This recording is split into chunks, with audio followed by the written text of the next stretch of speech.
If you're dealing with lack of range of motion in your shoulders or maybe even a little bit of pain, here's a few stretches, couple plus a bonus, that'll help you with getting that range of motion and internal and external rotation. For the external rotation, pretend this is a doorway. I'm gonna have my hand on the doorway, standing up tall. Oh, you know what? Have a towel ready. If you fold the towel, put it under your arm. That'll help you make sure you keep the arm pinned to the body. So have the hand against the wall, standing up tall, that thing under your arm, and you'll start to turn away from the door. So right here, I'm starting to feel that tension. I'm starting to feel my shoulder blade wanting to pop out as well. So I'm gonna tuck my shoulder back. So right now I'm thinking shoulder back and down, chest up just ever so slightly. It's gonna help engage the lat, and trying to keep my elbow at roughly a 90-degree angle, and I'm twisting away from my arm. So right there is about where I feel it bottomed out. Breathe in, breathe out.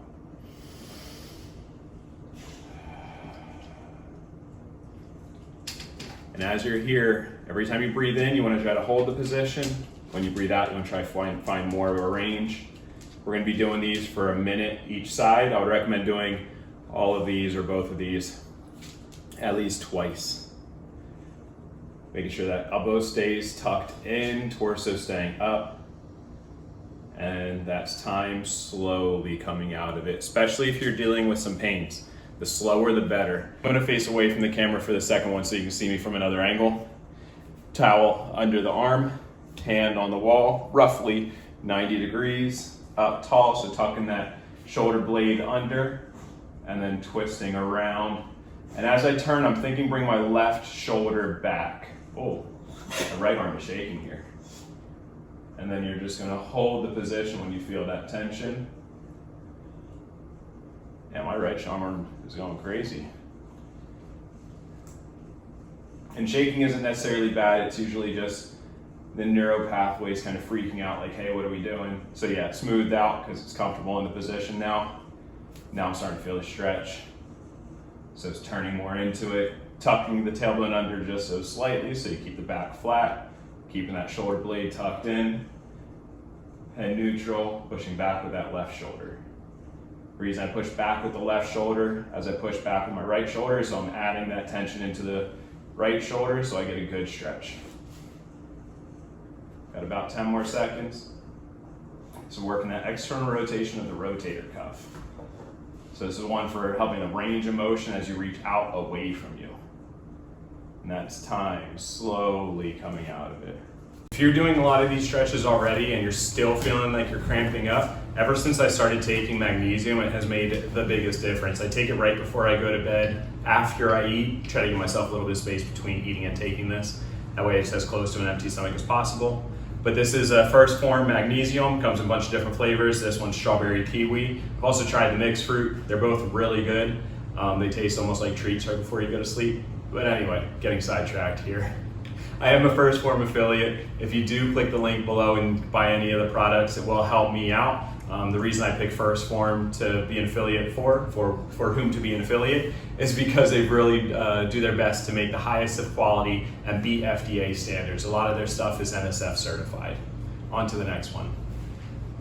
If that first one helped you out, like, subscribe, leave a comment with any other body parts that you would like to get stretches for. My name is Michael, I've been a coach for a decade. This is Kuma.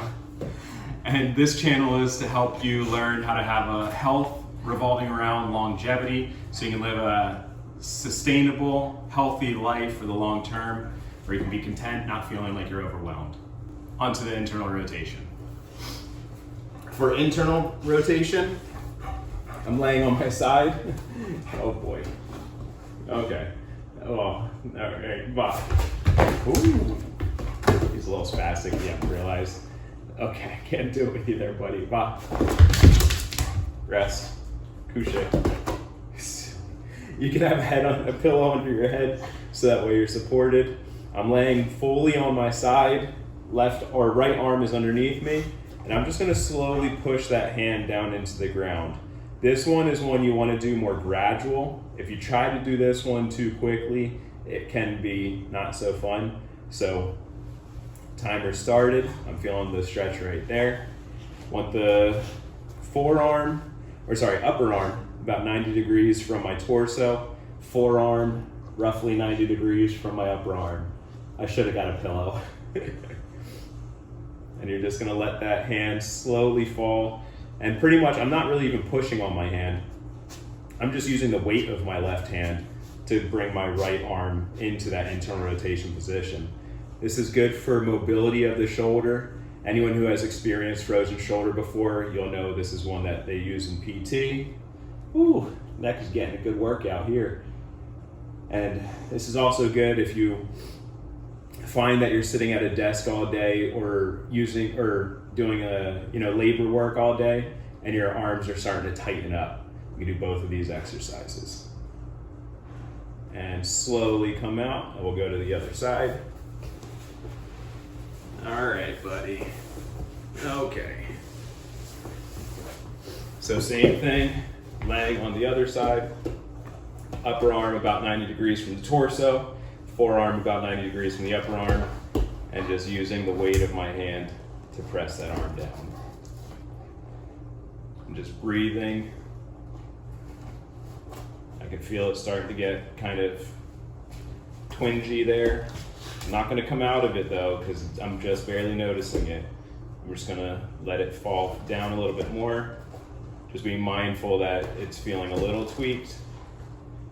And the pain started to go away right there. So you might notice every now and again pains coming up when you stretch or do mobility work. The gauge I like to use, 1 to 10, 10 is being I have to go to the hospital right now. You want it to stay under a 5. If it's under that 5, just slowly try to work through it the best you can. Got about another 10 seconds. Just letting the weight of the hand push that arm down. And that's time, slowly coming out of it. All right. And the next one is going to be pendulum. This is a bonus. For the pendulum, I'm going to have one hand on my leg, other hand is just going to be doing small circles in front of me. You can also do this with your hand on a tabletop or a coffee table or something as well. Watch out, boy. And I'm just going to slowly use the weight of my legs going back and forth to allow the range of motion of that shoulder to kind of open up. We're just going to do about like 10 or 15 of these in both directions on both arms. And this will help get the blood flow to the rotator cuff. A little bit of mobility. If you are someone who deals with pain, this is one that's going to be good for you, as this is going to be a light one. If you don't have any pains or lack of range of motion, well, just watch the video again. We'll go in the other direction. And when I say watch the video again, so that way you can do the stretches, you don't really need this one. Swaying the hips back and forth. Trying to keep the torso in line so I don't bring up any low back tension. My glutes are engaged right now, so that way I'm keeping all the weight in my legs rather than in my back. Another few on this side. And I'm barely swaying my hips anymore because I got the momentum going. And relax. So same on the other side. Swaying to the inside. This is my injured shoulder, so I can actually feel it clicking and popping. Trying to keep the arm that's supporting me pushing into my leg with my glutes tight. If you're on the table, make sure you're just not sinking your arm or neck into your arm.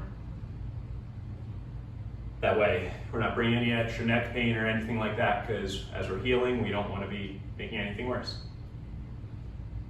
And then we'll go the other direction. Again, staying on my feet as far as my weight. That way, low back isn't bringing tension. And just letting that arm sway along with that hip movement. I'm not really actively throwing my arm around. This is just from the hips moving back and forth. And done. If you enjoyed that video and are looking for some exercises, click this video or playlist over here. If you're looking for another video to watch, check out this one right here.